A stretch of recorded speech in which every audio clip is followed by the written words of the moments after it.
नमस्कार। आज के इस मुद्दे की बात सीरीज में मैं विश्वजीत तिवारी आप लोगों को एक ऐसे महान शासक के जीवन से रूबरू करने जा रहा हूं जिसने एक साधारण परिवार में जन्म लिया तथा नमक के व्यापारी के रूप में अपने जीवन की शुरुआत की और अपनी योग्यता के बल पर मुगल बादशाह अकबर को हराकर दिल्ली की गद्दी छीन ली तथा उत्तर भारत का अंतिम महान हिंदू शासक होने का गौरव प्राप्त किया। यद्यपि मार्क्सवादियों एवं कुंठाग्रस्त इतिहासकारों ने अकबर को महान दिखाने तथा मध्यकाल को इस्लामिक शासन का काल दिखाने के लिए इस महान हिंदू शासक को अपने इतिहास लेखन में पर्याप्त जगह नहीं दी, बावजूद इसके इस शासक ने मध्यकाल के इतिहास में ध्रुव तारे के रूप में अपनी जगह बना ही ली। उस महान शासक का नाम था हेमचंद्र विक्रमादित्य। हेमचंद्र का जन्म वर्ष 1501 में हरियाणा में रेवाड़ी के गांव कुतुबपुर में हुआ था। उनके परिवार में किराने का काम होता था, अतः युवा हेमचंद्र ने भी नमक का व्यापार शुरू किया। व्यापार के साथ साथ इन्होंने एक छोटी सैन्य टुकड़ी भी बना ली एवं आसपास के क्षेत्र में शांति स्थापित करने के कारण जल्द ही शेर शाह सूरी के बेटे इस्लाम शाह का ध्यान अपनी तरफ खींचने में सफल हो गए। जल्द ही उन्होंने बादशाह की विश्वसनीयता भी हासिल कर ली और प्रशासन में उनका हाथ बटाने लगे। बादशाह ने हेमचंद्र की योग्यता को देखकर उन्हें अपना वकील ए आला यानी प्रधानमंत्री की पद दे दी।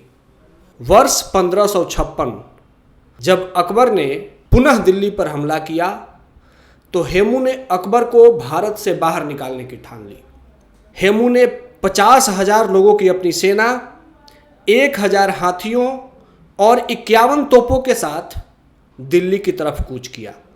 कालपी और आगरा के गवर्नर अब्दुल्ला उजबेग खां और सिकंदर खां दोनों डर के मारे अपना शहर छोड़कर भाग गए। के भारद्वाज ने अपनी पुस्तक Hemu Napoleon of medieval India में लिखा है कि दिल्ली के मुगल गवर्नर टार्डी खां ने हेमू को रोकने का पूरा इंतजाम किया था। हेमू 6 अक्टूबर 1556 को दिल्ली पहुंचे और उन्होंने तुगलकाबाद में अपनी फौज के साथ डेरा डाल दिया। अगले दिन उनकी और मुगलों की सेना के बीच भयंकर टक्कर हुई। इस युद्ध में मुगलों की करारी हार हुई और टार्डी खां अपनी जान बचाने के लिए पंजाब की तरफ भागा। वहां पहले से ही अकबर मौजूद था। हेमू ने विजेता के रूप में दिल्ली में प्रवेश किया और अपने सिर के ऊपर शाही छतरी लगाकर हिंदू राज की स्थापना की। उन्होंने प्रसिद्ध महाराजा विक्रमादित्य की पदवी ग्रहण की, अपने नाम के सिक्के चलवाए और दूर दराज के प्रांतों में गवर्नर भी नियुक्त किया।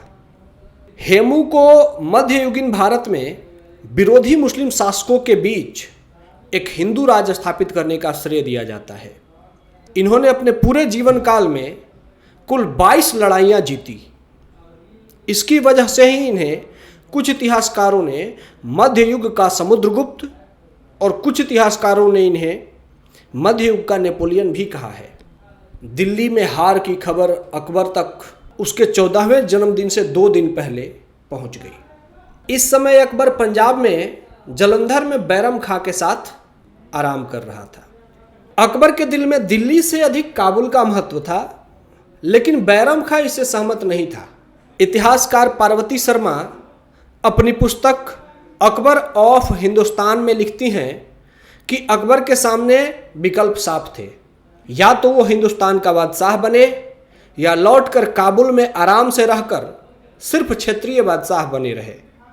हेमचंद्र की योग्यता और वीरता को देखकर अकबर ने वापस काबुल लौटने का निर्णय किया, लेकिन उसके वकील बैरम खान ने एक बार पुनः दिल्ली पर हमले के लिए अकबर को मना लिया।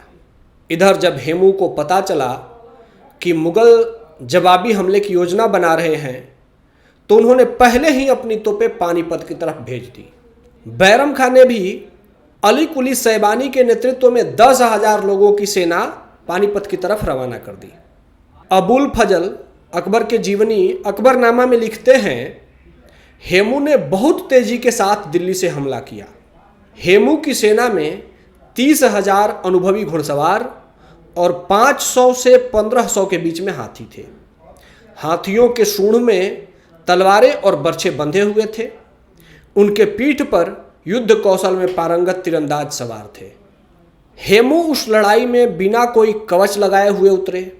वे अपनी हाथी हवाई पर चढ़े हुए थे तथा लगातार चिल्ला चिल्ला कर अपने साथियों का जोश बढ़ा रहे थे। बदायूनी अपनी पुस्तक मुंतखब उत-तारीख में लिखते हैं, हेमू के हमले इतने सधे हुए थे कि उसने मुगल सेना के बाएं और दाहिने हिस्से में अफरा तफरी फैला दी। इस लड़ाई का वर्णन करते हुए अबुल फजल लिखते हैं, बादलों जैसी गर्जना, शेर की तरह दहाड़ती हुई दोनों सेनाओं ने एक दूसरे पर हमला बोल दिया। मुगल तीरंदाजों ने दुश्मन पर तीरों की बरसात कर दी, लेकिन तब भी लड़ाई का रुख अकबर की तरफ नहीं मोड़ पाए। अचानक तभी एक चमत्कार ने मुगल सेना का साथ दिया। मुगल सैनिक हेमू की सेना पर तीरों की बारिश कर दबाव को कुछ कम करने की कोशिश कर रहे थे। तभी विजय के निकट पहुंचे हेमू को उड़ता हुआ एक तीर अचानक उनकी आंखों को भेदता हुआ उनकी खोपड़ी में जाकर फंस गया। हरबंस मुखिया अपनी पुस्तक द मुगल ऑफ इंडिया में लिखते हैं कि इस दुर्घटना के बाद भी हेमू ने हिम्मत नहीं हारी। उन्होंने अपने आंख के सॉकेट से तीर को निकाला और उसको अपने रुमाल से ढक लिया। इसके बाद भी उन्होंने लड़ना जारी रखा। सत्ता पाने की भूख हेमू में अकबर से कम नहीं थी। हालांकि कुछ देर बाद वे बेहोश होकर हाथी पर गिर पड़े और अचानक सेना में खलबली मच गई। विजय के निकट पहुंचकर सैनिक भागने लगे। विंसेंट ए स्मिथ अकबर की जीवनी में लिखते हैं कि अकबर विदेशी मूल का था। उसकी रगों में बह रहे खून का एक बूंद भी भारतीय नहीं था। अपने पिता की तरफ से वो तैमूर लंग की 7वीं पीढ़ी से आता था, जबकि उसकी मां फारसी मूल की थी।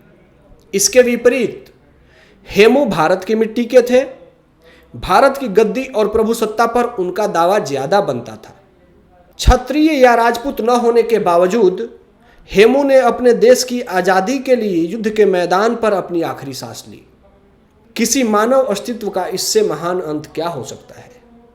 इतिहासकार आरसी मजूमदार शेरशाह पर लिखी पुस्तक के एक अध्याय में हेमू अ फॉरगॉटन हीरो में लिखते हैं कि पानीपत की लड़ाई में एक दुर्घटना की वजह से हेमू की जीत हार में बदल गई, वरना उन्होंने दिल्ली में मुगलों की जगह हिंदू राजवंश की नींव रख दी होती। एक किराने की दुकान से दिल्ली की गद्दी तक पहुंचना यह किसी महान व्यक्तित्व के द्वारा ही संभव था। अगर भाग्य ने उनके खिलाफ होकर जीत को हार में नहीं बदला होता तो भारत का इतिहास कुछ और ही होता। निर्माण IAS की इस पहल से जुड़ने के लिए धन्यवाद। जय हिंद।